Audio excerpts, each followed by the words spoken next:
Hello students, my name is Sandeep Khatri and I welcome you to my session on the strategy to crack Bihar APO exam. आज के इस session में हम बात करेंगे कि बिहार एपीओ की बेसिकली स्ट्रेटजी क्या होनी चाहिए।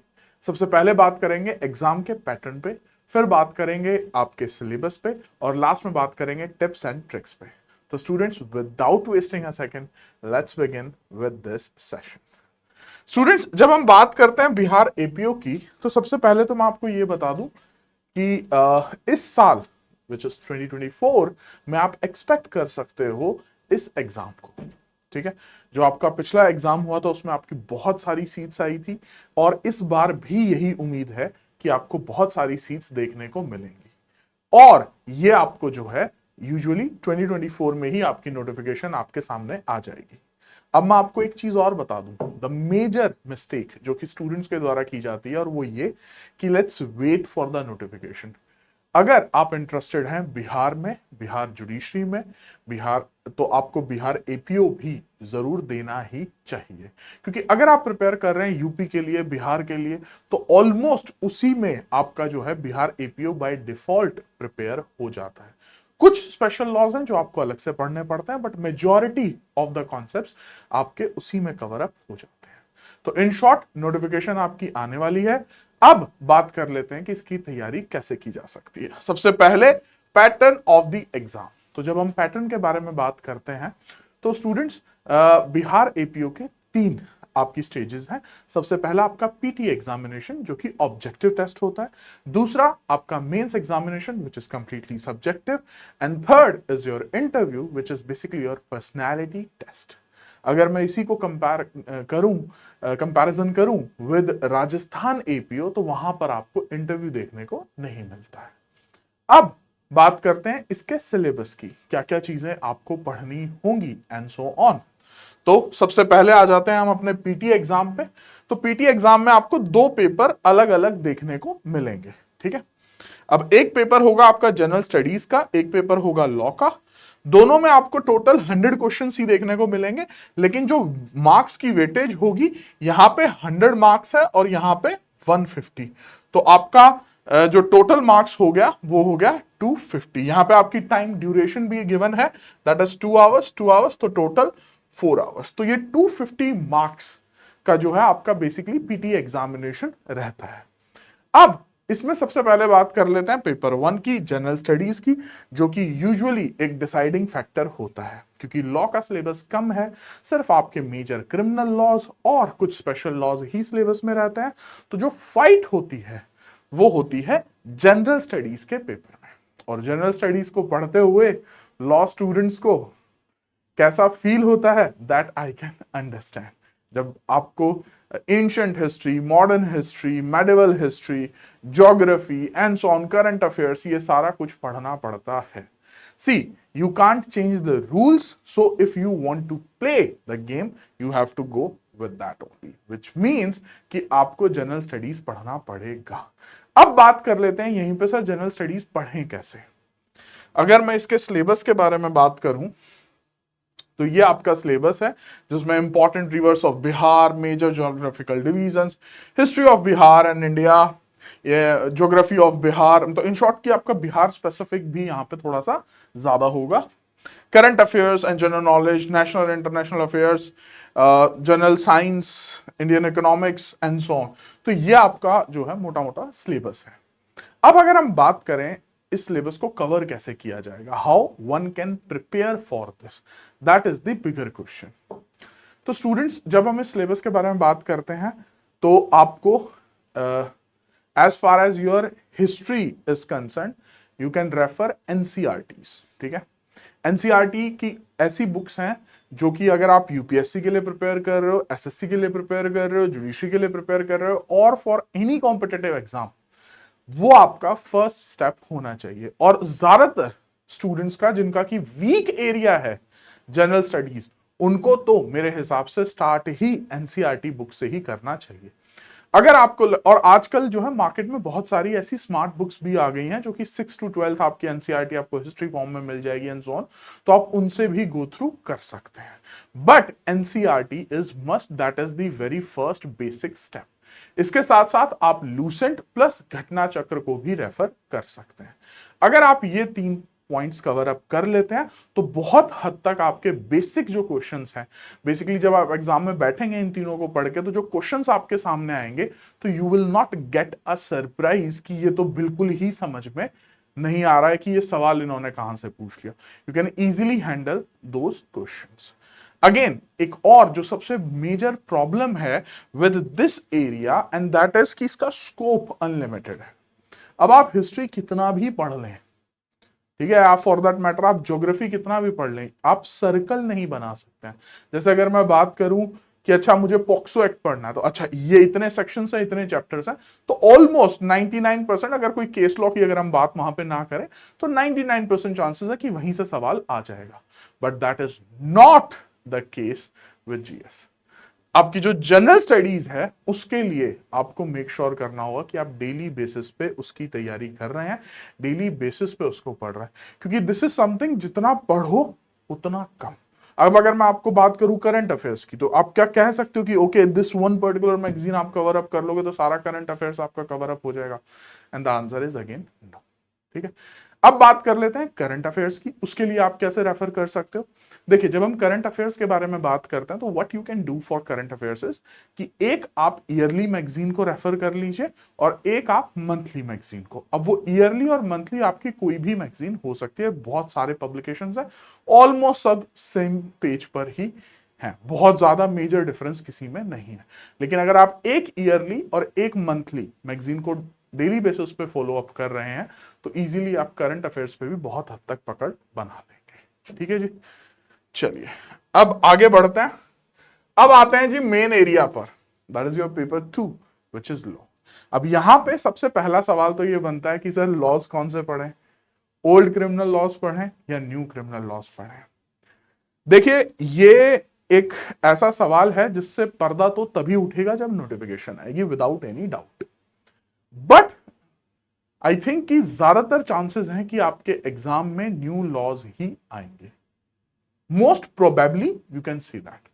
अब इसके पीछे लॉजिक क्या है, इसके पीछे रीजनिंग क्या है, that also I will share with you.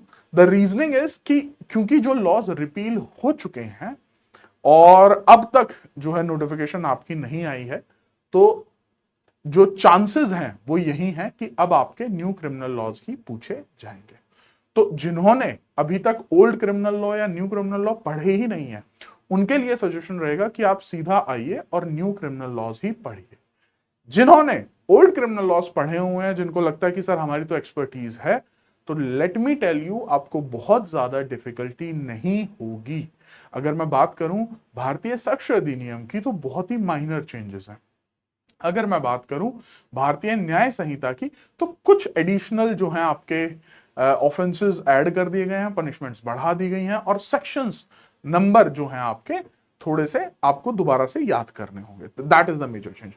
अगर मैं बात करूं भारतीय नागरिक सुरक्षा संहिता की, तो हाँ, सीआरपीसी में आपको काफी मेजर चेंजेस देखने को मिलेंगे, काफी नए कॉन्सेप्ट्स भी आपको देखने को मिलेंगे।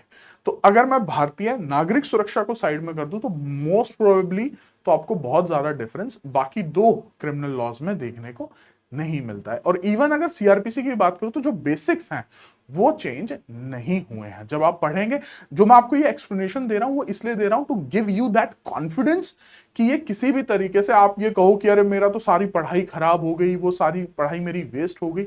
नो, वो वेस्ट नहीं हुई है। और इसको चेक करने के लिए आप सिर्फ अगर बेयर एक्ट से भी गो थ्रू करोगे तो जिन्होंने ओल्ड क्रिमिनल लॉज अच्छे से पढ़े हुए हैं दे कैन इजीली रिकॉल कि हाँ हमने ये चीजें पढ़ी हैं, मेजरली बस हमें जो है सेक्शन नंबर्स को याद करना है।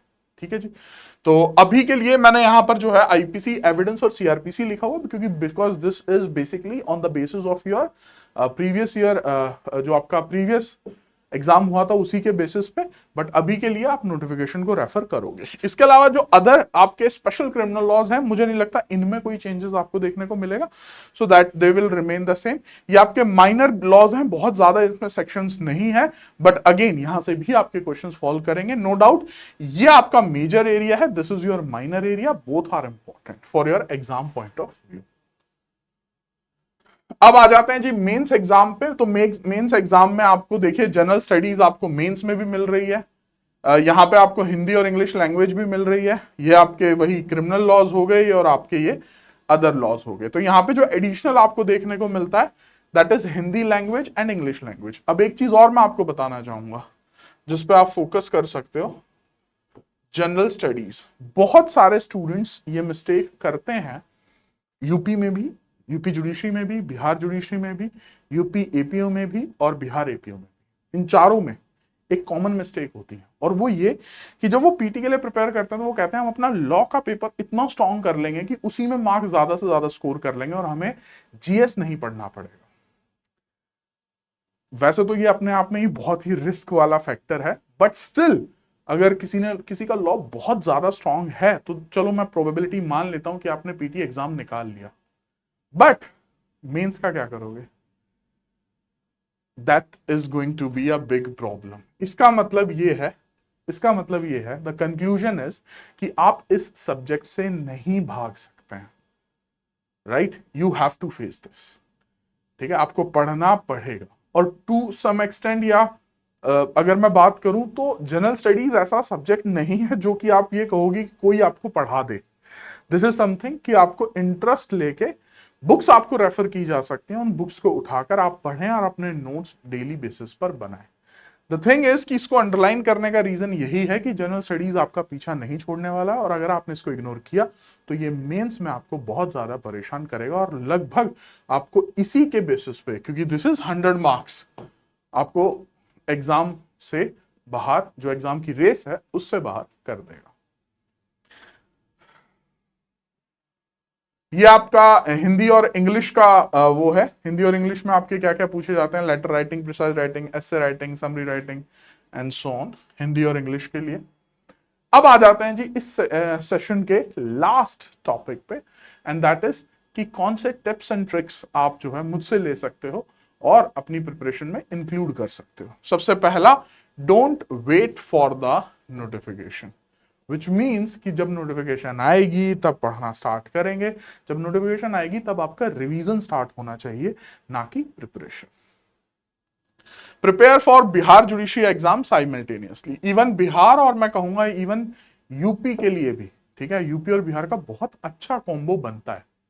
ठीक है, अगर आप सिलेबस भी देखेंगे तो दोनों में जीएस की बहुत ज्यादा इंपॉर्टेंस है, सो ऑन। तो साइमल्टेनियसली आप जुडिशरी के लिए भी प्रिपेयर कर सकते हैं। अब प्रिपेयर करना कैसे है? अगर मैं पीटी के बारे में बात करूं तो बेयर एक्ट आपका सबसे इंपॉर्टेंट डॉक्यूमेंट होगा, उसे आप नेग्लेक्ट कर ही नहीं सकते।